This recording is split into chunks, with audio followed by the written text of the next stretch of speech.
Kalamassery Jaicy Abraham കൊലക്കേസിൽ പ്രതികളെ വൈദ്യപരിശോധനയ്ക്ക് ആശുപത്രിയിൽ എത്തിച്ചു. ആലുവ ജില്ലാ ആശുപത്രിയിലാണ് പ്രതികളെ കൊണ്ടുവന്നിരിക്കുന്നത്. വിവരങ്ങളിൽ ശ്യാംകുമാർ നൽകും. ശ്യാംകുമാർ, വിശദാംശങ്ങൾ.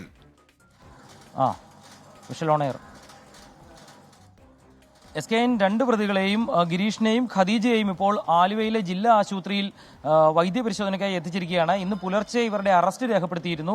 ഇപ്പോൾ വൈദ്യപരിശോധനയ്ക്ക് ശേഷം പ്രതികളെ വീണ്ടും ചോദ്യം ചെയ്യാനായി കളമശ്ശേരി പോലീസ് സ്റ്റേഷനിലേക്ക് കൊണ്ടുപോകും. അവിടെ ACP ഉൾപ്പെടെ എത്തിയിട്ടുണ്ട്. ഇന്ന് ഉച്ചയ്ക്ക് മുമ്പ് പ്രതികളെ കോടതിയിൽ ഹാജരാക്കി റിമാൻഡ് ചെയ്യുമെന്നുള്ളതാണ് അറിയിച്ചിരിക്കുന്നത്. അതിനുശേഷം മാത്രമായിരിക്കും തെളിവെടുപ്പ് ഉൾപ്പെടെ ഉണ്ടാകുമെന്നും അറിയിച്ചിട്ടുണ്ട്. പ്രതികൾ രണ്ടുപേരും ചേർന്നാണ് കൊലപാതകം നടത്തിയത്. കൊലപാതകത്തിന് കൂട്ടുനിന്നതാണ് ഖദീജയ്ക്കെതിരായിട്ടുള്ള കുറ്റം. അതിന്റെ സ്വർണ്ണാഭരണങ്ങൾ ഉൾപ്പെടെ മോഷ്ടിച്ചതും അത് വിൽക്കാൻ സഹായിച്ചതും ഇപ്പോൾ ഈ ദൃശ്യങ്ങളിൽ കാണുന്ന ഖദീജയാണ്. അവർ മുഖം മറച്ചാണ് ഇരിക്കുന്നത്.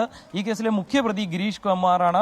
ഇയാളാണ് ഇവരുമായുള്ള ബന്ധം ഉപയോഗിച്ചുകൊണ്ട്, ഈ കൊല്ലപ്പെട്ട സ്ത്രീയുമായുള്ള ബന്ധം ഉപയോഗിച്ചുകൊണ്ട് വീട്ടിൽ ചെല്ലുകയും കവർച്ചയ്ക്ക് വേണ്ടി അവരെ കൊലപ്പെടുത്തുകയും ചെയ്തത്. തുടർന്ന് സ്വർണം മോഷ്ടിക്കുകയായിരുന്നു. ഏതായാലും ഈ കേസിൽ രണ്ട് പ്രതികളെയും പോലീസ് ശാസ്ത്രീയ അന്വേഷണത്തിലൂടെ ഇന്നലെ കസ്റ്റഡിയിലെടുക്കുകയും ഇന്ന് അറസ്റ്റ് രേഖപ്പെടുത്തുകയും ചെയ്തിരിക്കുന്നു.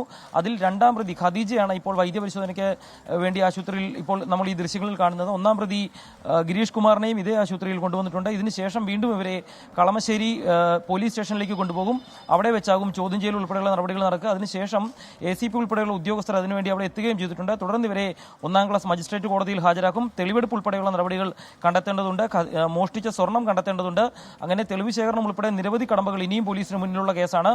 വളരെ പെട്ടെന്ന് പോലീസ് ശാസ്ത്രീയ അന്വേഷണത്തിലൂടെ രണ്ട് പ്രതികളെയും പിടികൂടി എന്നുള്ളതാണ് ഈ കേസിന്റെ ഏറ്റവും വലിയ പ്രത്യേകത.